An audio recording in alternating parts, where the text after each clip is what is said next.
আসসালামু আলাইকুম viewers, this is Noman Basar 60 days of Django প্লেলিস্টে আপনাদের স্বাগতম।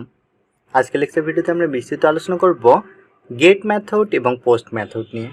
আমরা যখন পোস্ট মেথড নিয়ে বিস্তারিত আলোচনা করব তখন আমরা CSRF টোকেন নিয়ে বিস্তারিত আলোচনা করব। সো আজকের লেকচার ভিডিওতে আমরা একটু ডিফারেন্ট স্টাইলে দেখব।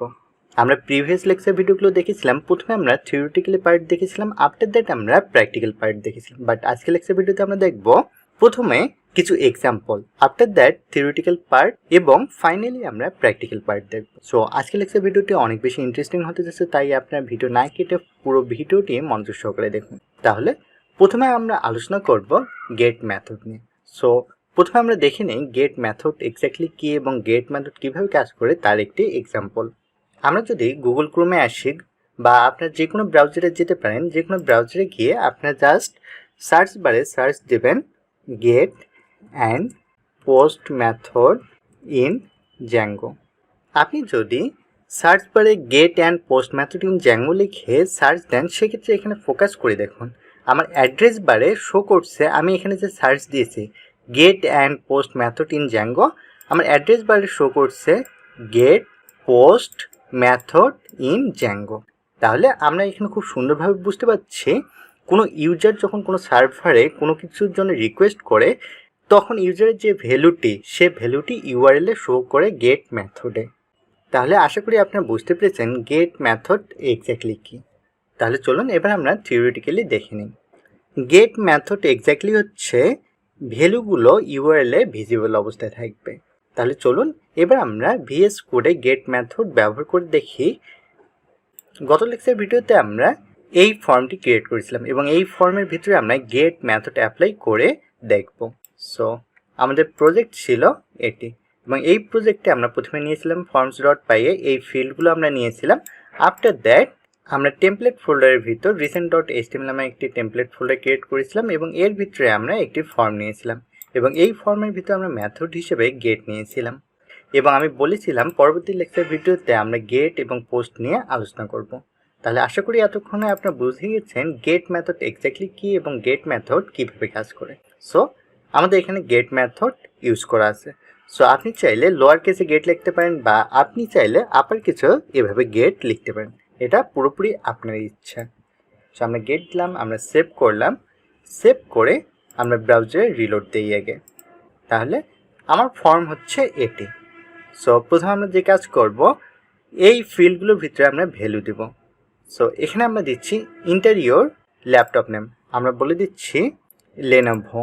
আফটার দ্যাট আমরা মোবাইল দেব 0792745, এখানে পাসওয়ার্ড আকারে শো করছে। এর কারণ কি, লাস্ট লেকচার ভিডিওতে আমরা ভিজিট ব্যবহার করে আমরা পাসওয়ার্ড ইনপুট ফিল্ড হিসেবে আমরা কনভার্ট করে নিয়েছিলাম, সেখানে আমাদের এখানে পাসওয়ার্ড হিসেবে শো করছে। এরপর আমরা দেব অ্যাবাউটে আমরা দিচ্ছি মডেল লেনোভো আইডিপ্যাড 320 অ্যান্ড এখানে আমাদের সাজেশন হিসেবে দেওয়া আছে ডিসক্রাইব অ্যাবাউট ল্যাপটপ। এই লাইনটি আমরা কীভাবে এনেছিলাম, এই লাইনটি আমরা হেল্প টেক্সটের মাধ্যমে নিয়েছিলাম।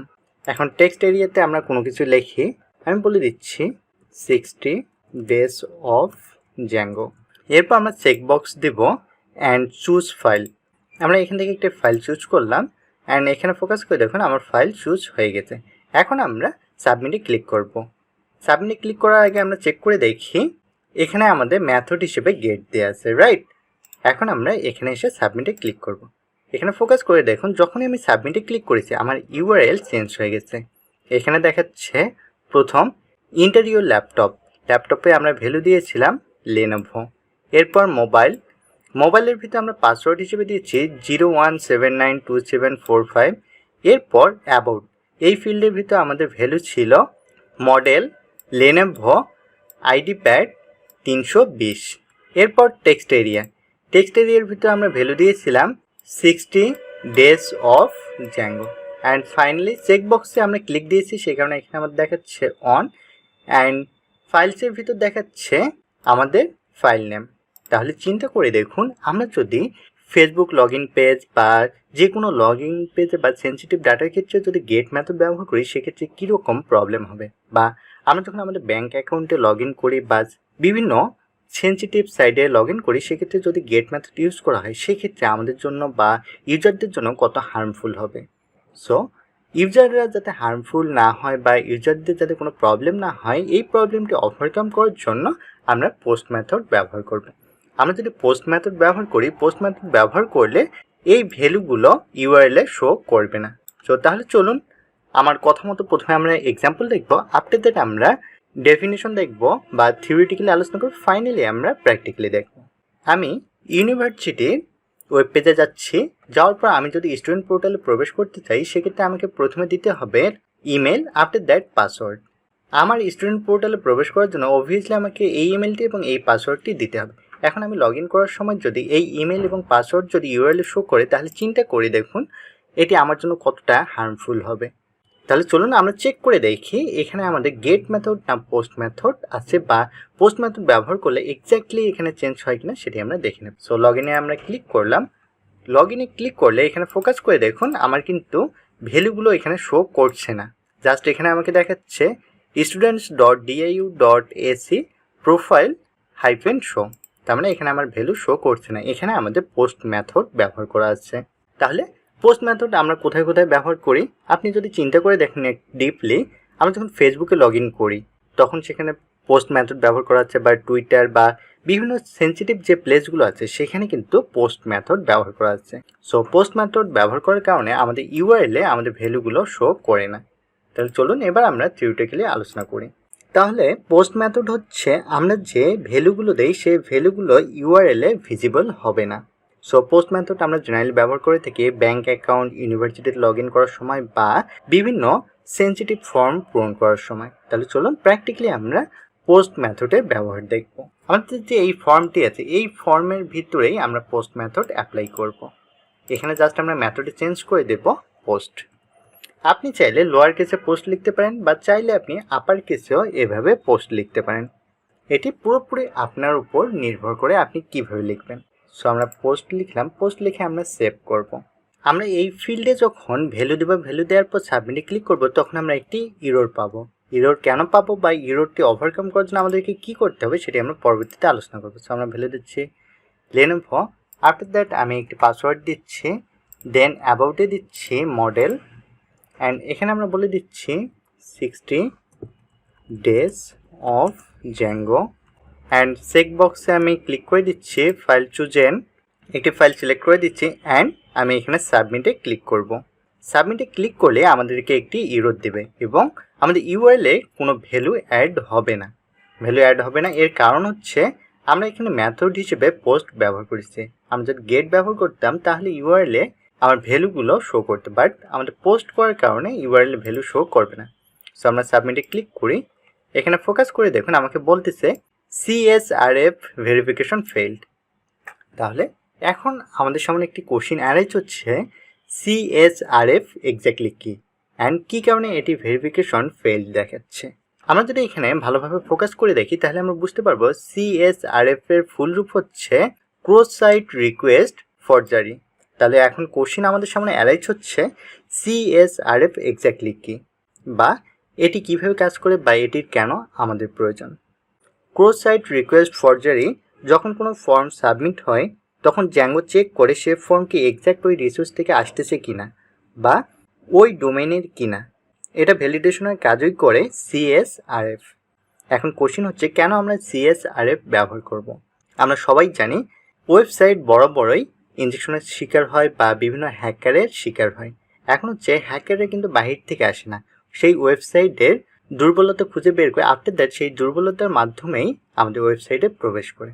সো আমাদের লক্ষ্য হচ্ছে আমাদের ওয়েবসাইট যাতে হ্যাকাররা হ্যাক করতে না পারে বা আমরা যাতে কোনো স্প্যামের শিকার না হয়, সেজন্যই আমরা cross site request forgery use করব। সো এটি এখন আমরা কোথায় ইউজ করব এবং কীভাবে ইউজ করব, এখানে যদি আমরা ভালোভাবে পড়ি তাহলে এখানে ফোকাস করে দেখুন আমাদেরকে মেনশন করে দেয়া আছে in the template there is a CSRF token. আমাকে এই সিনট্যাক্স ফলো করে CSRF টোকেন লিখতে হবে। Template tag inside east post form, that means আমি যে ফর্মের ভিতর পোস্ট মেথড ব্যবহার করলাম সেই পোস্ট মেথডের ভিতর আমাকে CSRF টোকেন ব্যবহার করতে হবে।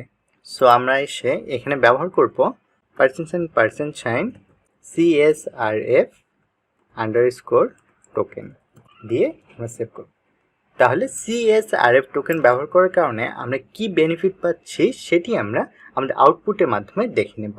সো এখানে আমরা রিফ্রেশ করব অ্যান্ড আবার আমরা এখানে ভ্যালু দিচ্ছি, আমরা দিচ্ছি 60 days অফ জ্যাঙ্গো।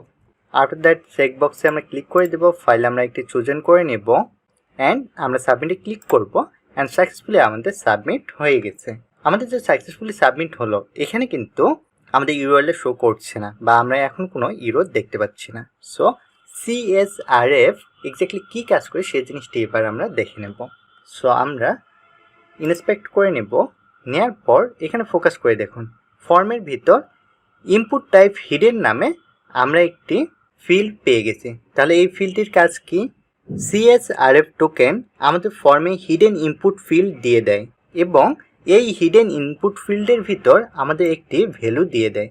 এখন ইউজার যতবারেই কোনো ডাটা দিয়ে সার্ভারের কাছে রিকোয়েস্ট পাঠাবে ততবারেই এখানে যে ভ্যালুটি আছে এই ভ্যালুটি চেঞ্জ হবে, এই ভ্যালুটি সেম থাকবে না। সো এটি আমরা চেক করে দেখতে পারি। আমরা এই ভ্যালুটি কপি করে নিচ্ছি।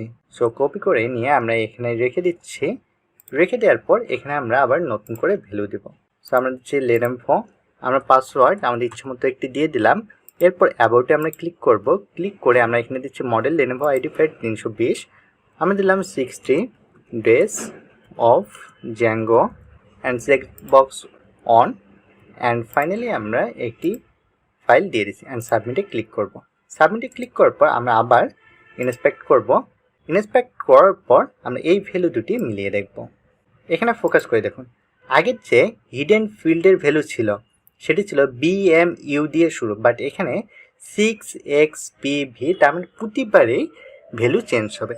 যখন প্রতিবারই ভ্যালু চেঞ্জ হবে তখন কিন্তু হ্যাকাররা সহজে আর হ্যাক করতে পারবে না অ্যান্ড জ্যাঙ্গো খুব সহজেই বুঝতে পারবে যে এই রিকোয়েস্টটি এই ডোমেইন থেকে আসতেছে বা এক্স্যাক্টলি এই রিসোর্স থেকেই আসতেছে। তাহলে আশা করি আজকের লেকচার ভিডিও থেকে আপনারা খুব ভালোভাবে বুঝতে পেরেছেন গেট মেথড কি, পোস্ট মেথড কি এবং CSRF টোকেন কি। তাহলে আমি আজকের লেকচার ভিডিও শেষ করার আগে আরেকবার ওভারভিউ দিচ্ছি। গেট মেথড আমরা যখন ব্যবহার করব তখন ভ্যালুগুলো আমাদের ইউআরএল এ শো করবে। পোস্ট মেথড আমরা যখন ব্যবহার করব তখন আমরা CSRF টোকেনের প্রোটেকশন ব্যবস্থা আমরা গ্রহণ করব। এই প্রোটেকশন ব্যবস্থার মাধ্যমে আমরা যে কাজটি করতে পারি সেটি হচ্ছে আমাদের সেন্সিটিভ ভ্যালুগুলো বা সেন্সিটিভ ইনফরমেশনগুলো সেভ থাকবে এবং আমরা যখন পোস্ট মেথড ব্যবহার করব তখন আমাদের ভ্যালুগুলো ইউআরএল এ শো করবে না। তাহলে আশা করি আজকের লেকচার ভিডিও দেখার পর এই টপিকসগুলো নিয়ে আপনাদের আর কোনো কনফিউশন থাকবে না। তারপর প্র্যাকটিস করার সময় যদি কোনো প্রবলেম ফেস করেন সেক্ষেত্রে আমাদের কমিউনিটিতে জয়েন হতে ভুলবেন না। আমাদের কমিউনিটি লিঙ্ক ভিডিও ডিসক্রিপশন বক্সে দেওয়া থাকবে। সো নেক্সট লেকচার ভিডিও পর্যন্ত ভালো থাকবেন। আসসালামু আলাইকুম।